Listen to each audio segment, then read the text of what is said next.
माना पडल्यावर टिकतू, त्याच्यामुळं उशीर झाला लसूण काढाय. थोडीसं आता पाथी व्हायला लागली या. आणि आता 2 दिवसात सगळ्या लसूण काढून घेतल्या शिवार. आता सुट्टी नाही, कारण का आता वर काढून लई निघाला ना, आता बाद झालं. कारण का गिरायकांना पाहिजे होता अर्जंट म्हणून नेत होतो. पण आता ही पाती सकट पण आता काढावं तर लागणार आहे, कारण का रानात आता लई दिवस ठेवायचा नाही ना. त्याचं आता ही संपत आला, आता त्याचं रानातलं काम संपत आलं. आता ही घरी न्यावं लागेल. काही सगळ्या इकडून काढायचंच राहिलाय, वर काय काढलेलं असेल. आणि आज त्यांनी ती गोटकांदा पण खुडून नेलं. लय होतं का नाही बी ती घरी खुडून नेल्या. आता कुठंतरी एक राहिलं. हो काही कांद्याचं बी असं वर आलेलं असते. तर तुम्हाला दिसतात का नाही काय माहिती. दिसलं हो काही बरंच खुडल्यात इथं, पण खुडून ठेवल्यात घरी नेल्यात. पण ही लय कवळं इथं म्हणून कावं ठेवल्यात आत्या. ती बाई थोडं वरलंय म्हणून ठेवलंय का. वरलंय म्हणून ठेवलं होता. इकडं सगळं काढले. आणि ऊस आमचा कोथिंबीर टाकली होती ना, तो ऊस आहे ह्यो. बघा कसं काय आलाय इकडून. आणि तो तिकडं ती ज्वारी ती हरभरा ते तिकडं आहे सगळं. चला पण आता हे लसूण काढायचं काम चाललंय. हा व्हिडिओ संध्याकाळपर्यंत बघा. चला त्यात गाईला पण गावात काढून न्यायचं थोडं, मग गाई वरडन ना घरी गेल्यावर. त्याच्यामुळं चाललंय हे सगळं. रानातनं डायरेक्ट घरी चालू. अण्णा मला नाही आलता. लसूण एवढं आणून काढून वाटला हे पांगवायचा सगळा. ह्याच्यात ह्याचं बी कांद्याचं ती काय तिकडे नाही वाटायचं. अजून पिशव्या राहिल्या. बापू जायच्या ते पिशव्या घेऊन. आते आहेत महागाचा अजून. बापू म्हणलं मी जातो. गाई इकडं बांधली होती, आता आणावं लागेल मला. आणि गाईला येता गव्हात पण आणलं हो का. ती टाकती गाईला, ती वरडायला लागला. दिवस पार मावाळा हो का. अजून येतोयाच. आलून लसूणच वतलाय तिथं.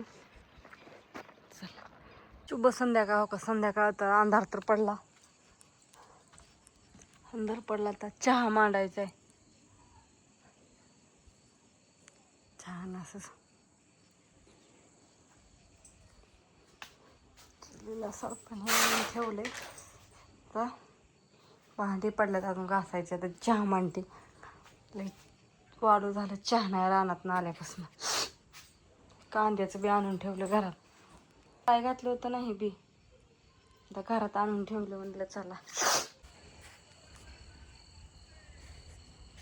2-4 बाया बघितल्या म्हणलं हरभरा होईल. हरभरा झाला तरी लसूण.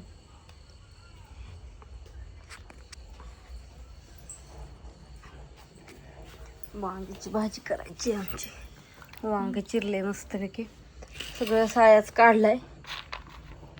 आणि आता ही भाजी शिजायला घालायची. लसूण सोलायचं काम चालू. लसूण कुडी फोडली होती माझ्याकडून, तर ही कुडी फोडलेली इतकी लाल आहे बघा. बघा तुम्हाला जो लसूण देते ना, ती सगळा असा लाल आहे.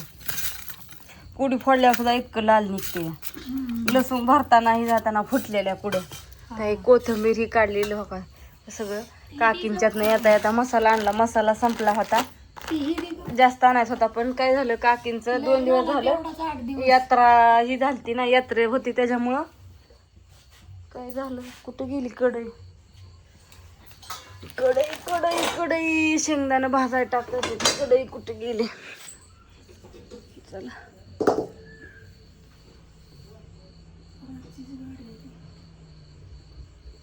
कोण आलंय.